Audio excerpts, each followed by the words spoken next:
অনেক দিন আগে এক গভীর আর সুন্দর বনে এক জাদুর আপেল গাছ ছিল।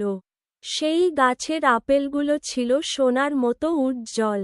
বনের সব পশুপাখি মিলেমিশে থাকত এবং প্রয়োজন ছাড়া কেউ সেই আপেল স্পর্শ করত না।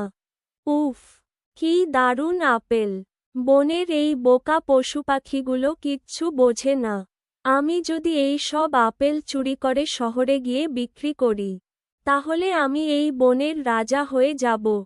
কাল রাতেই আমি আসছি সব কটা নিতে। হা হা হা। এই রে, ধরতেই পারছি না কেন? আরে, গাছটা এত উপরে উঠছে কেন? আয়, আয় নিচে আয়। আরেকটু। উমফ, পড়ে যাওয়ার শব্দ। দাঁড়ি, গাছ কথা বলছে না, কিন্তু শিয়াল যখনই লাফাচ্ছে, শব্দ হচ্ছে। ঠাস, ধপাস। শিয়াল, দাঁড়া, আজ আমি তোর সব আপেল নিয়েই ছাড়ব। শেয়াল রেগে গিয়ে গাছে লাথি মারে। হঠাৎ গাছ থেকে একটি বিশাল আপেল পড়ে তার মাথার ওপর।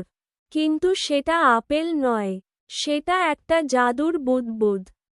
বনের অন্য প্রাণীরা, যেমন খরগোশ ও হরিণ, এসে তাকে উদ্ধার করে। শেয়াল লজ্জিত হয় এবং ক্ষমা চায়। শেয়াল বুঝতে পারে লোভ করা ঠিক নয়। সবাই মিলে মিশে একটি আপেল ভাগ করে খায়। এই গল্পটা যদি আপনাদের ভালো লেগে থাকে, তাহলে অবশ্যই লাইক দিন। আর এমন আরও মজার গল্প পেতে আমাদের চ্যানেলটি সাবস্ক্রাইব করতে ভুলবেন না।